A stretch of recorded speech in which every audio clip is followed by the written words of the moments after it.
नमस्कार, मी सतीश कुलकर्णी. पिठापूरला नवीन वर्षानिमित्त अनेक भाविक आले होते. आता लोकांचा कल बदलत चालला आहे. काही लोक गाणगापूरला जातात, काही अक्कलकोटला जातात, काही अन्य धार्मिक क्षेत्री जातात, गिरनारला पण जातात. या वर्षी बऱ्याच भक्त पिठापूरला आले होते. पण ते जाताना आणि गेल्यानंतर मी जे अनुभवलं ते ऐकून भाविकांनासुद्धा खेद होईल की लोक इथं आल्यानंतर एवढी लबाडी का करतात. गाडीमध्ये मला बरेच भाविक भेटले. स्वामी समर्थ भवनाच्या दारामध्ये मी जेव्हा उभा असतो किंवा मंदिरात जाऊन आलो तेव्हा बरेच जण ओळखीचे भेटले. कारण यूट्यूबला माझे 1000पेक्षा जास्त व्हिडिओ झाल्यामुळं मी बऱ्याच लोकांना ओळखत नाही, पण बरेच जण मला ओळखतात.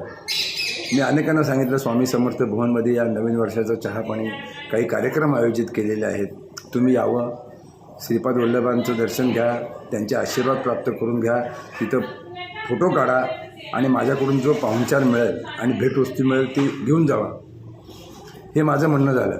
परंतु कर्माच्या मनात वेगळं असतं.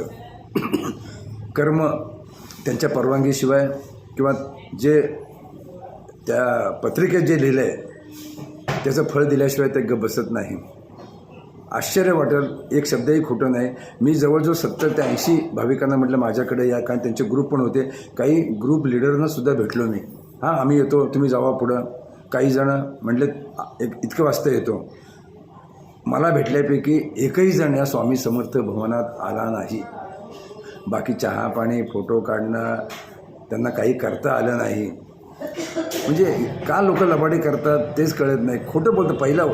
वर्षाच्या पहिल्या दिवसापासून लोक खोटं बोलायला लागतात आणि तीच सवय पुन्हा वर्षभर त्यांना लागलेली असते. कारण कर्म काय म्हणतं, पहिल्या दिवशी तू खोटेपणा केला पुन्हा वर्षभर तुला ते तसंच करावं लागेल. किंवा कर्मानुसार बुद्धी, तुला मी अशी बुद्धी घालत की तू वर्षभर चोऱ्या माऱ्या करणे, लबाडी करणे, खोटं बोलणे हेच तुला उपभोगावं लागेल. त्यातल्या त्यात जवळपासचे दुसरे भाविक माहिती नसताना आले. इथं श्रीपाद वल्लभांचा मूळ ग्रंथ माझ्याकडे काही प्रती आता शिल्लक राहिल्या म्हणून मी त्या काउंटरला ठेवलेल्या होत्या. आता इथंसुद्धा किती भक्त देवाच्या दारात येऊन चोऱ्या माऱ्या आणि लबाडी करतात. कारण मंदिरामध्ये ग्रंथ विक्री बंद झालेली आहे. मग आजूबाजूच्या लोकांकडं इतरांनी काढलेले काही ग्रंथ आहेत, कारण ते मी सगळे पाहिले होते. आणि जेव्हा मी संध्याकाळी ते ग्रंथ मोजून कपाटात ठेवायला लागलो तेव्हा जे डुप्लिकेट ग्रंथ आहेत, जे दुसऱ्यांनी काढले ते ग्रंथ आपल्या ग्रंथामध्ये मिसळलेले होते.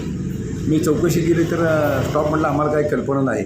परंतु काही जे येऊन गेले त्यांनी तो जो डुप्लिकेट ग्रंथ आपल्या ग्रंथामध्ये मिसळला आणि ओरिजिनल ग्रंथ घेऊन गेले.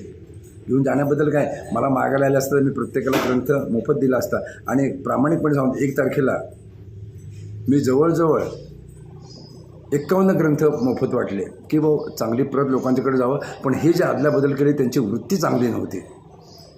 ग्रंथ बदलून गेले आणि ते लक्षात आलं. शेवटी म्हणलं त्यांच्या पहिल्या दिवसापासून जर त्यांच्या कर्मानुसार त्यांना चोऱ्याच करायच्या असतील किंवा खोटेपणा करायचा असतात तर त्यांच्या बुद्धीप्रमाणे ते वागलेले आहेत.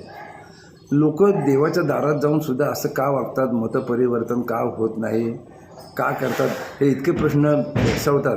तेव्हा लक्षात येतं की लोक सुधारणार नाहीत. लोकांच्या जीवनाची दशा जर व्हायची असेल तर त्याला परमेश्वरसुद्धा साथ देत नाही. परमेश्वराला स्मरून चांगलं वागण्यासाठी यायचं असतं. हे परमेश्वराला स्मरून म्हणजे नारळ, हार, पेढे एवढं करून पुन्हा जे मूळ जो मनातला आपल्या अंगातला गुण आहे तो बदलत नाही. 84 रोगावर औषध उपलब्ध आहे. तुम्ही कोणत्याही मेडिकलच्या दुकानात जा, त्याला 84 रोगांच्या औषधाची यादी द्या, तुम्हाला प्रत्येकाला औषध मिळेल. आणि खाली फक्त स्वभावाला औषध पाहिजे, तो तुम्हाला ती चिठ्ठी परत देईल. तो म्हणतो की स्वभावाला औषध नाही. तसा ह्या खोटं बोलणं, चोऱ्या करणं, अमुक करणं, तमुक करणं ते इतकं रक्तात भिनलेलं असेल की त्याचा औषधाचा उपयोग होत नाही. त्यामुळे हे असंच चालणार आणि त्यांच्या स्वभावात बदल होणार नाही. आणि देवाच्या दारात केल्यानंतर ज्या ठिकाणी श्रीपाद श्री वल्लभांचं वास्तव्य आहे, जे सुप्रीम कोर्ट आहे, कलियुगाची जबाबदारी ज्या श्रीपादांवर आहे, ते भक्तांना बोलवतात. त्यांना आशीर्वाद द्यायचा असतो की तुमच्या जीवनात जे आहे ते राहणारच आहे, परंतु ते भोगण्याची मी ताकद देतो. तुम्हाला कलियुगामध्ये काही संकट येऊ नये, आलं तर ते निस्तरण्याची जबाबदारी माझ्यावर आहे. पण भाविक चोऱ्या माऱ्या, खोटं बोलणं, लबाड बोलणं काय काय करतात परमेश्वर म्हणतो तथास्तु, परमेश्वर पुन्हा लक्ष देत नाही. आयुष्यातली संधी वाया घालवतात. म्हणून मी इथे एक फलक पण लावला आहे, बोर्ड लावला आहे, मोह टाळा आणि मोक्ष मिळवा. पण इथं लोक खोटं बोलण्याचा मोह टाळत नाहीत, अमुक करण्याचा टाळत नाही. आता तर ग्रंथ बदलायला लागले, काही वस्तू तर इथे घेऊन जातात, ते सविस्तर सांगणं योग्य नाही. असं करू नका. नवीन वर्षाची सुरुवात जर तुम्ही अशी केली तर वर्षाचे दिवस 365, काही वेळे एक तास जात नाही. 365 दिवस फार अवघड गोष्ट आहे. आणि पहिल्या दिवशी जे केलं तेच दुसऱ्या दिवशी करतो, दुसऱ्या दिवशी ते अंगवळणी पडतं. अखंड वर्ष आणि पुढं अखंड जीवन तुमचं ज्या सुखसमाधानात जायला पाहिजे, ज्या आनंदात जायला पाहिजे, तिथं सगळं वेडंवाकडं करून ठेवता आणि काहीही उपयोग होत नाही. या 3-4 गोष्टी अनुभवल्यानंतर म्हटलं, जे भाविक खरोखर चांगले आहेत, ज्यांना चांगलं आवडतं, ज्यांना मी वस्तुस्थिती मांडून जे खरं सांगतो ते आवडतं, त्यांच्यासाठी हा व्हिडिओ केला. जे करायचे करून गेले त्यांच्या कानावर पण येईल, कारण ज्यांनी ग्रंथ ठेवले त्यांनी ठेवलेत आणि जे ओरिजिनल ग्रंथ घेऊन गेले तेही त्यांना माहिती आहे. पण त्यातल्या एखाद्याला तरी आपली लज्जा वाटेल, अरे रे आपण काय केलं, पण त्याला माफी नाही, त्याला काहीही करू शकत नाही. जे घडलं ते घडलं. श्रीपाद श्री वल्लभ चांगल्या कामाच्या पाठीमागं आहेत, परंतु असं जर चुकीचं वागलं तर ते पाठीमागं उभे राहणार नाहीत. कारण त्यांच्या इथं येऊन त्यांच्या ठिकाणून जे वास्तव्य केलं, येण्याची वेळ देऊन, येण्याचं आश्वासन देऊन सुद्धा जी लबाडी केली त्याला क्षमा नाही, मी सांगूनही उपयोग नाही. म्हणून तुम्ही क्षणोक्षणी वेळोवेळी चांगल्यातलं चांगलं वागण्याचा प्रयत्न करा, खोटं बोलू नका, आचरण चांगलं करा.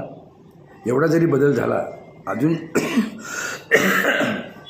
नवीन वर्ष सुरुवात झालेली आहे, त्वरित आपल्या वागण्यात, विचारात, आचरणात बदल करा. तुमच्या पाठीशी श्री वल्लभांचा आशीर्वाद राहावा अशी मी पुन्हा एकदा श्रीपाद वल्लभांच्या चरणी प्रार्थना करतो. अवधूत चिंतन श्री गुरुदेव दत्त श्रीपादराजं चरणं प्रपद्ये.